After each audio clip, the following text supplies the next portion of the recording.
He stood on that stage in his perfect Brioni suit, the black dragon tattoo crawling up his neck visible under the golden lights, and confessed everything. The most feared Korean mafia boss in Seoul, admitting to the entire elite that he'd made a bet. A cruel, calculated bet. To make a beautiful black woman fall in love with him in 90 days, and then destroy her heart in public, just to prove he still could. 3 months earlier, in that private casino on the 63rd floor, Park Tae-jin had challenged him. "You're getting soft, Viper. That Italian destroyed you. I bet you can't even break a heart anymore." And Choi Min-Hyuk, the Viper himself, looked across that room at Amara Johnson. This stunning, elegant black sommelier in her red silk dress, examining a $500,000 bottle of wine, completely unaware she'd just become a wager. 40% of Busan. That was the prize. Make her fall. Break her publicly. Win the empire. But something went terribly, impossibly wrong.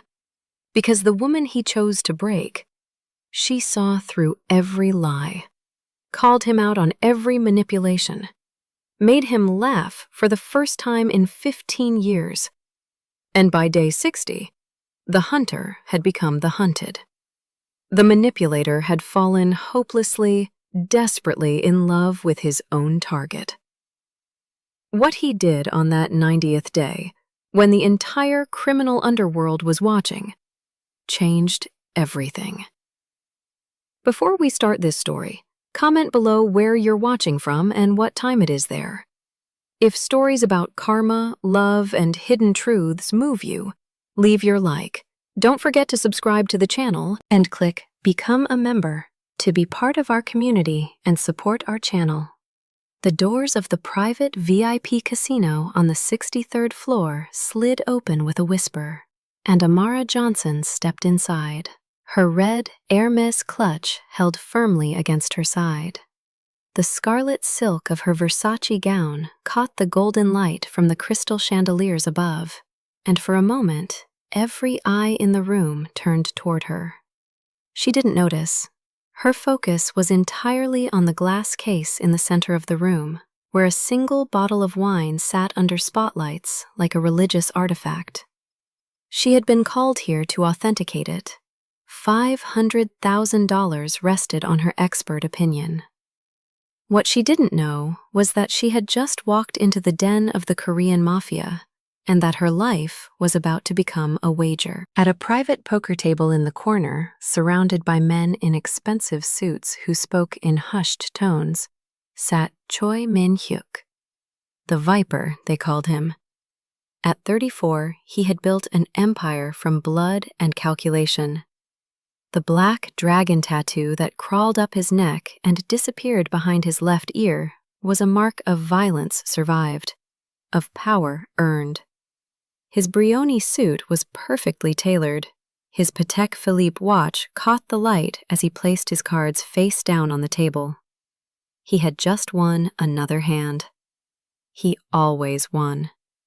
Across from him, Park Tae-jin leaned back in his chair, a smirk playing at the corners of his mouth.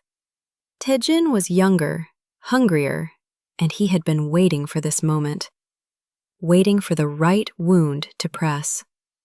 "Viper," Tae-jin said, his voice carrying just enough mockery to sting. "You're getting soft. That Italian woman destroyed you, walked away with your heart in her hands, and you just let her." The table went silent. Min-Hyuk's tenants froze. No one spoke to the Viper this way. No one questioned his strength. But Min-Hyuk didn't move. His dark eyes remained fixed on his cards, his expression unreadable. This was his power, the ability to feel nothing, to show nothing, to be a wall of ice that no insult could penetrate. Tae-jin pressed forward, sensing blood. "I'll bet you can't even break a heart anymore if you tried. You've lost your edge." Now Min-Hyuk looked up, slowly. His gaze was a blade. "What are you proposing?" His voice was silk wrapped around steel. Taejin gestured toward the center of the room, where Amara stood examining the wine bottle with intense concentration.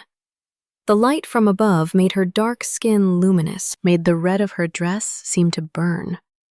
She held a small magnifying glass, studying the cork with the kind of focus that suggested the entire world had disappeared around her.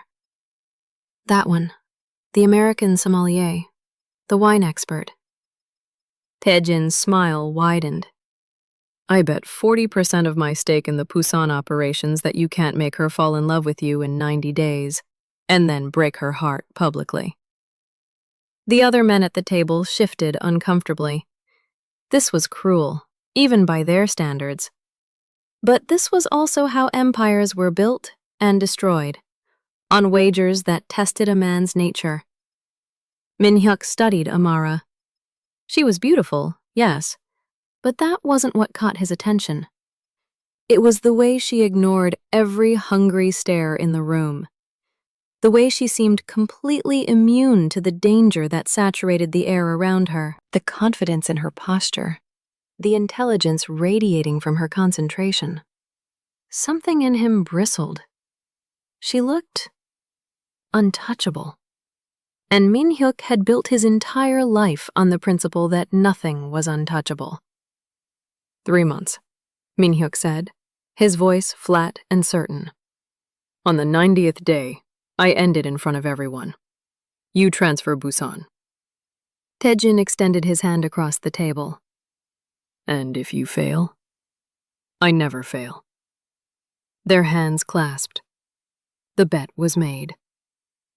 Around the table, men who had witnessed countless acts of violence felt a different kind of discomfort. The kind that comes from watching something precious about to be destroyed for sport. Min-Hyuk stood, buttoning his jacket with precise movements. He picked up 2 crystal wine glasses from a passing server's tray and crossed the room toward Amara. His footsteps were silent on the plush carpet. He had hunted before. He knew how to approach prey. Did you authenticate the Chateau Margaux? His voice was smooth, practiced, designed to disarm.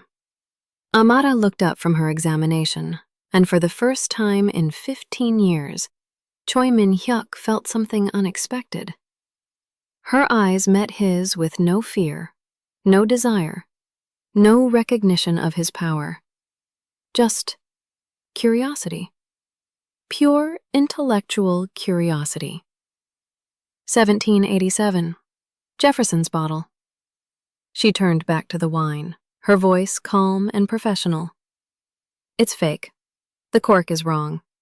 Someone tried to steal $500,000 from you. Min-Hyuk felt a smile touch his lips. A real one, not calculated. She had just saved his reputation without knowing who he was, without wanting anything in return. You have a good eye, he said. I have a trained eye, she corrected. There's a difference. And in that moment, standing in the golden light of his own criminal empire, Min-Hyuk thought the bet would be simple. He thought he knew exactly how this story would end. He was wrong. The next morning, Amara woke to find her hotel suite filled with white orchids. Not roses, orchids. Rare, expensive, and covering every surface. There was no card, but she knew who they were from. The man from the casino. The one with the dragon tattoo and eyes that seemed to calculate the value of everything they touched. She called the front desk.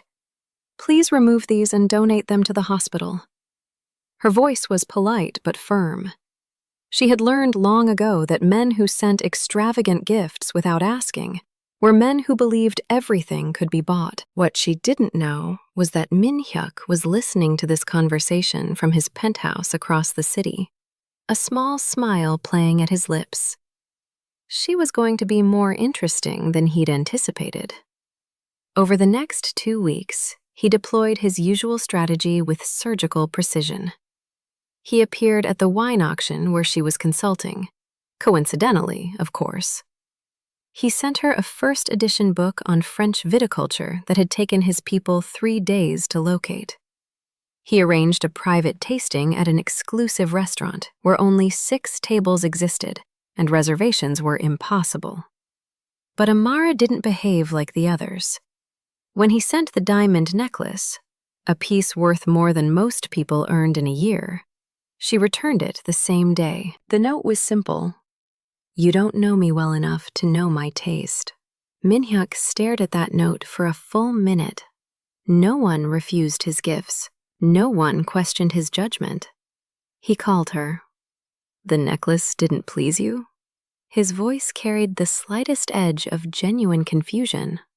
"I'm sure it's beautiful," Amara replied, and he could hear her moving through her hotel room, the sound of papers rustling. But gifts like that aren't about the recipient. They're about the giver proving something. And what am I trying to prove? That you can buy anything, but you can't buy me, Mr. Choi. She hung up. Min-Hyuk sat in his leather chair, the phone still pressed to his ear, and felt something he hadn't experienced in years. He was impressed. By week 3, he changed tactics. No more grand gestures. Instead, he studied her the way she studied wine, looking for layers, for complexity, for the notes beneath the surface. He learned that she visited the same small cafe every morning, that she spoke basic Korean with an American accent that made the elderly owner smile, that she always left extra money folded under her saucer.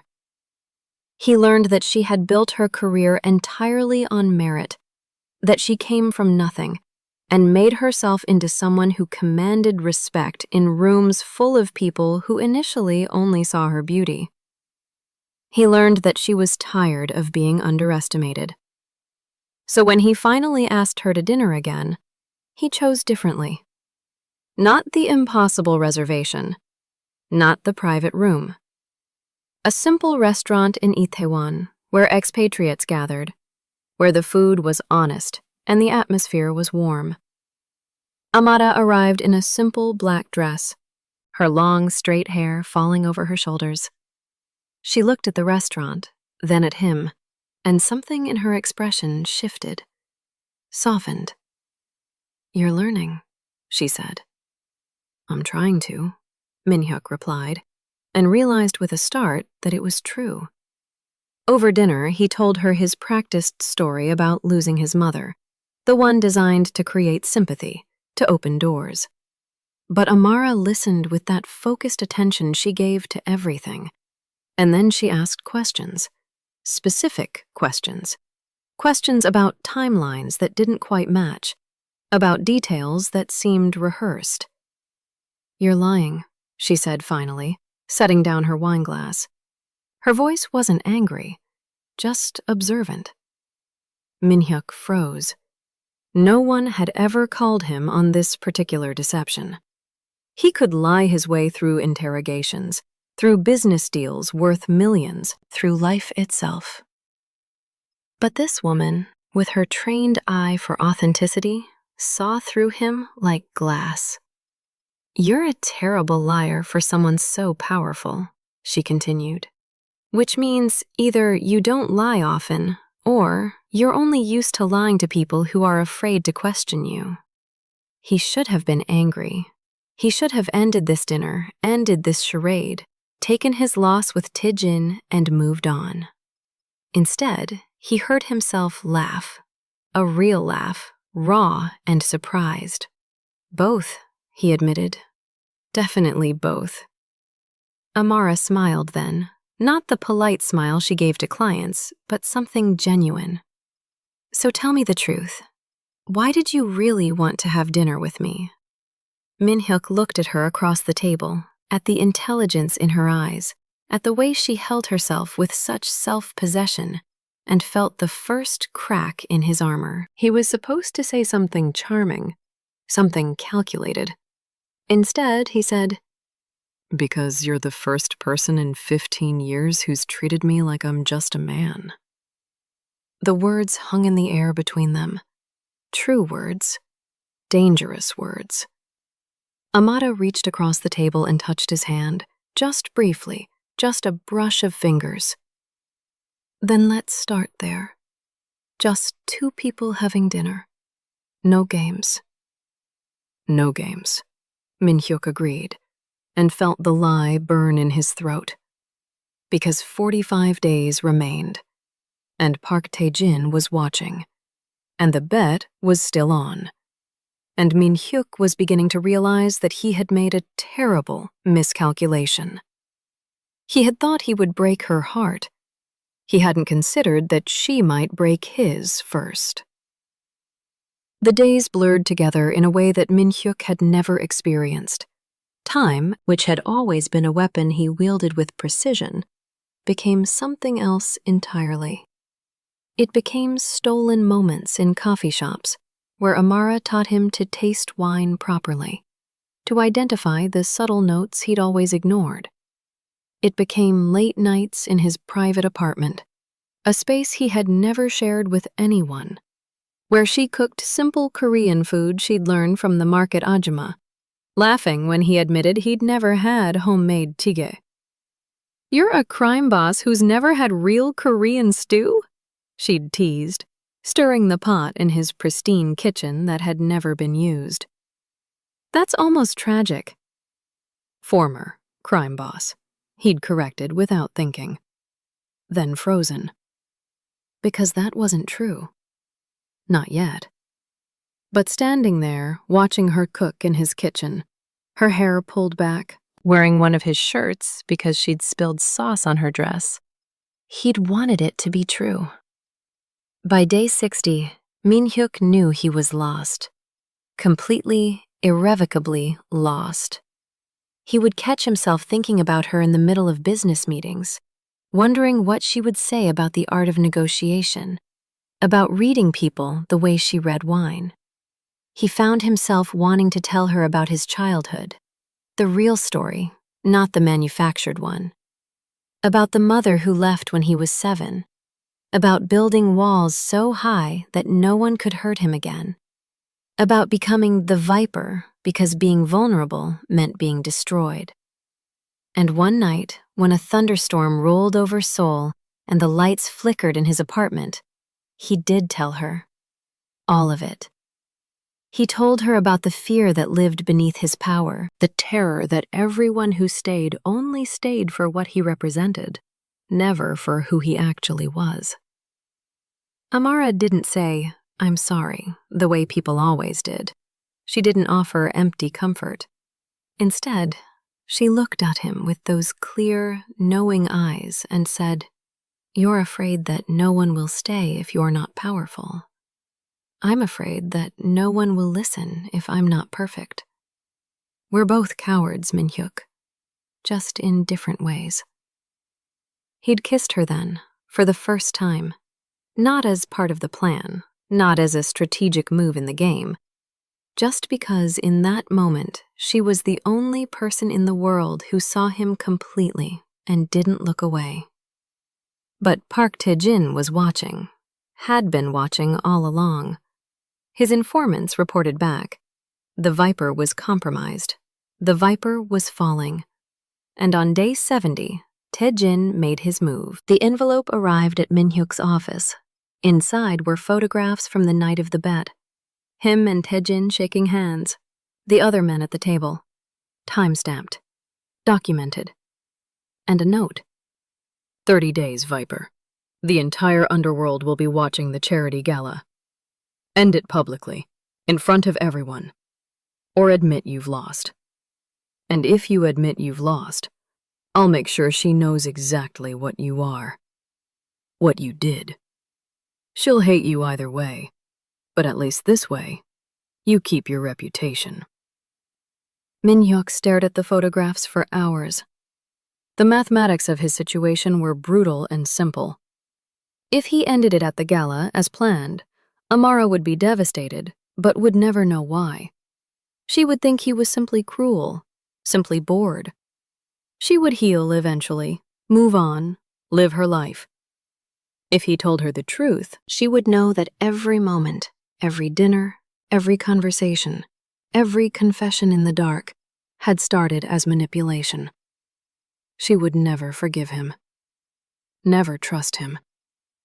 And Taejin would win both Busan and the satisfaction of destroying the Viper's reputation. If he refused to end it and refused to confess, Taejin would expose everything anyway. And then Amara would be caught in the crossfire of a war between two criminal organizations. She could be used as leverage, as revenge. She would never be safe. There was no winning move. For the first time in his life, Choi Min-Hyuk had trapped himself. He went to see her on day 89. She was in her hotel suite, wearing the red dress again, the same one from that first night. Tomorrow was the charity gala. She'd asked him weeks ago to be her date, her eyes bright with excitement about attending her first major Seoul social event.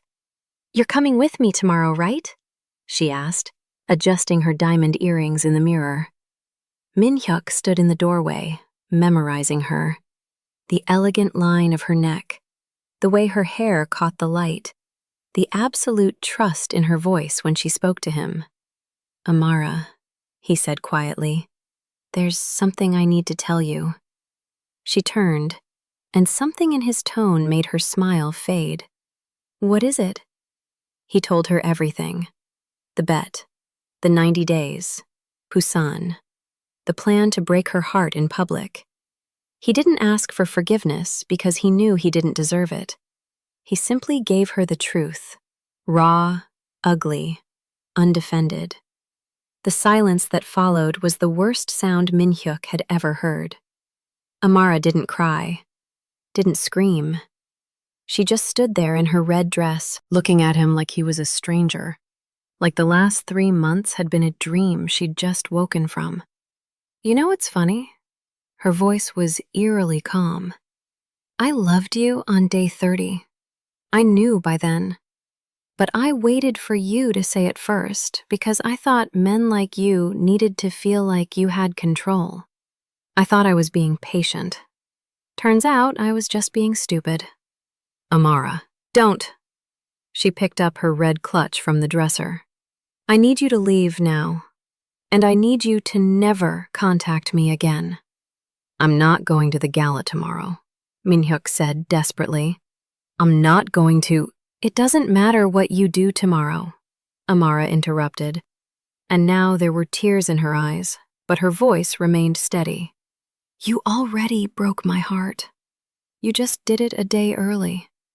She walked past him, opened the door, and waited. Min-Hyuk had faced down rival gangs, had stared at guns pointed at his head, had built an empire from violence and will. But he couldn't face this. Couldn't face her looking at him with such complete devastation. He left, and as the door closed behind him, he heard her lock it, heard the sound of something breaking inside, and knew that it was both of them shattering at once. The charity gala was everything Seoul's elite had anticipated. Crystal chandeliers cast golden light over designer gowns and tailored tuxedos. Champagne flowed like water. The city's most powerful people gathered to see and be seen, to make donations that would buy them social capital and tax benefits in equal measure.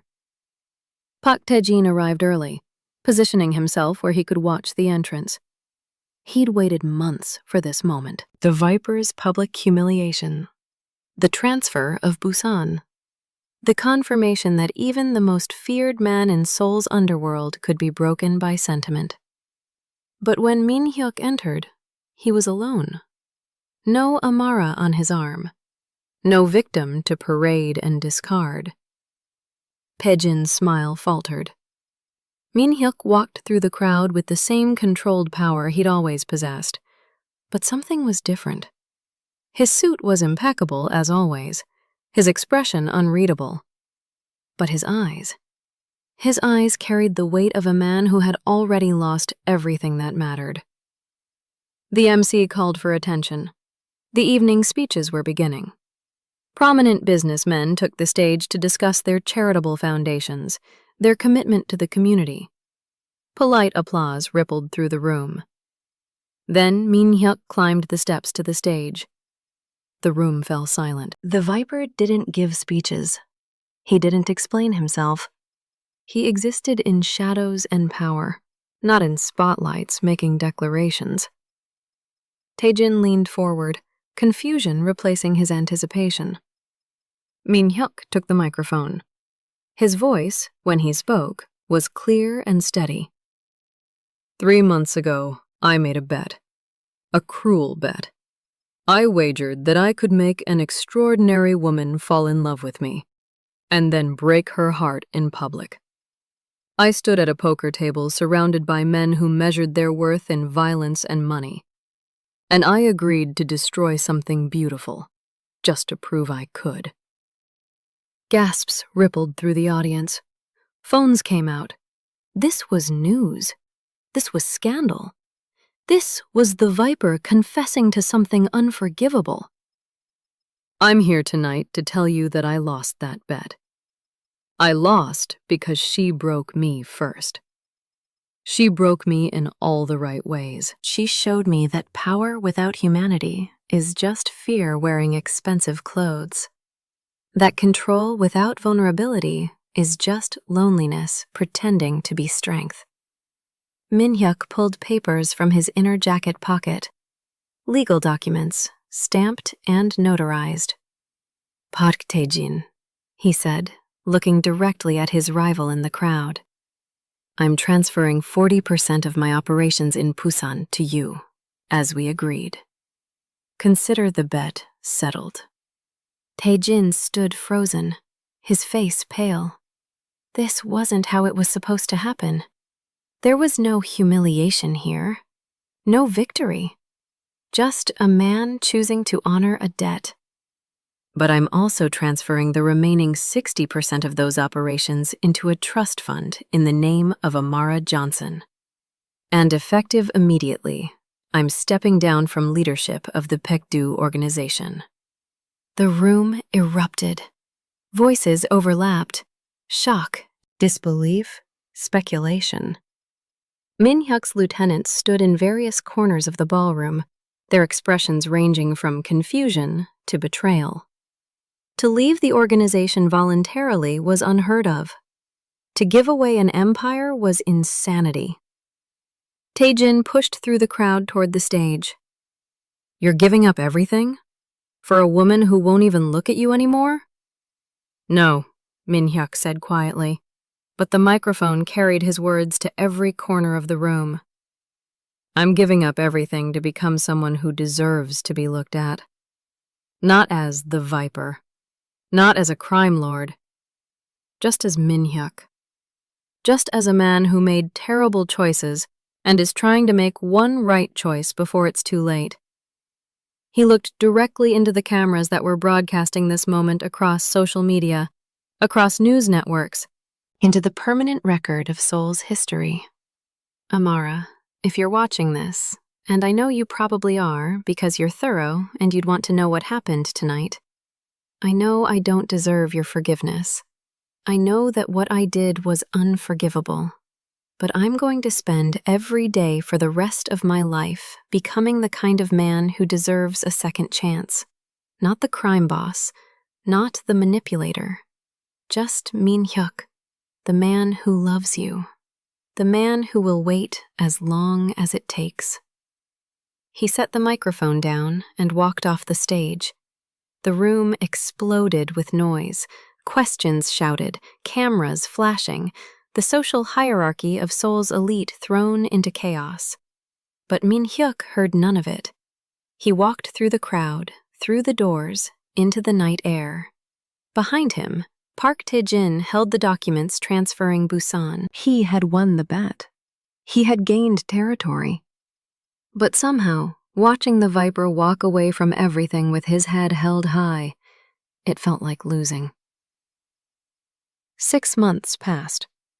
Months where Min-Hyuk learned what it meant to be ordinary. He opened a small jazz bar in an unfashionable neighborhood of Seoul. The rent was reasonable. The profits were modest. He served drinks himself, selected the music himself, learned the names of regulars who had no idea who he used to be. His former lieutenants checked on him occasionally, worried. "Come back," they urged. "You're wasted here." But Min-Hyuk would shake his head.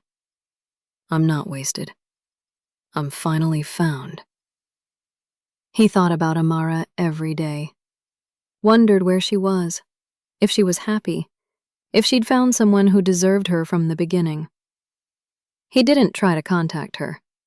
That was part of his promise, to become someone worthy, not to demand that she acknowledge the becoming. Then one morning, his phone rang. Unknown number, international. "Mr. Choi, this is Chateau Beaumont in Bordeaux. There's a woman here who says she has a bottle that needs authentication. She specifically requested you." Min-Hyuk's heart stopped. "What's her name?" "She didn't say. She said to tell you it's a Jefferson bottle, 1787. He was on a plane within 3 hours. The vineyard was beautiful in the French countryside, all rolling hills and ancient stone.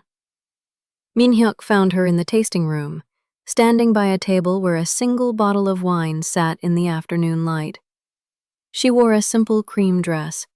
Her long hair was pulled back. She looked exactly as he remembered, and completely different, like someone who had survived something and come through stronger. "You found it," Amara said, gesturing to the bottle. "The real Chateau Margaux. Took you 6 months." "I wanted to give you something authentic," Min-Hyuk replied. He stayed by the door, afraid to come closer, afraid she might disappear. "As penance." "Are you really out?" Her voice was careful, guarded. "Completely. I have a jazz bar now. It barely pays the rent, but it's mine. It's clean. It's real." Amara picked up the bottle, examining it with her expert eye. Then she set it down and looked at him. Really looked at him. He wore jeans, a simple white button-down shirt. No Brioni suit, no Patek Philippe. Just a man standing in a vineyard, hoping. "I read about what you did at the gala," she said. "Gave away everything. It wasn't mine to keep, not really. It was built on fear and blood. I don't want to be that anymore." "What do you want to be?" Min-Hyuk took a breath. "Honest. I want to be someone who tells the truth. Someone who earns trust instead of demanding it. Someone who..." His voice cracked. "Someone who deserves you, even if that's impossible." Amara walked around the table, stood in front of him. She was close enough that he could smell her perfume, could see the flecks of gold in her brown eyes. 3 months, she said. His heart broke. "What?" 3 months. That's how long you get. But this time, no bets, no lies, no games. Just you and me figuring out if there's something real here, or if we're just two broken people who thought we found something in the wreckage. Min-Hyuk felt tears sting his eyes, something he hadn't allowed himself in decades. "Just love," he whispered. "I promise. Just love." Amara smiled then. Not the full smile yet, not complete trust, but a beginning.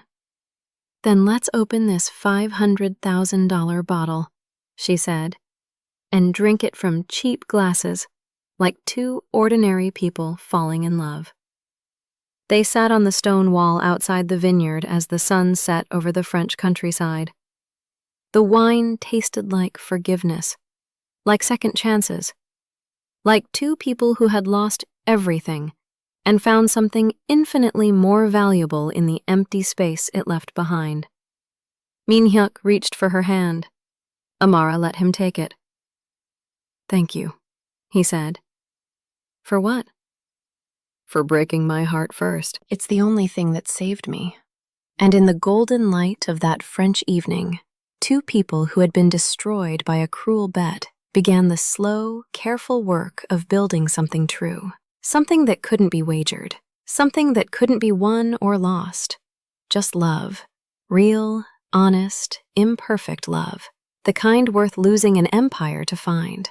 If this story moved you, pause for a moment and reflect. Have you ever been underestimated because of how you look? Have you ever watched someone lose everything to finally become who they were meant to be? Have you ever had to choose between what looks powerful and what's actually real?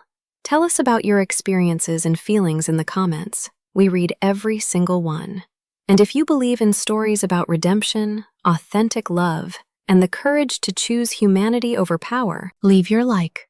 Don't forget to subscribe to the channel and click Become a Member to be part of our community and support the channel.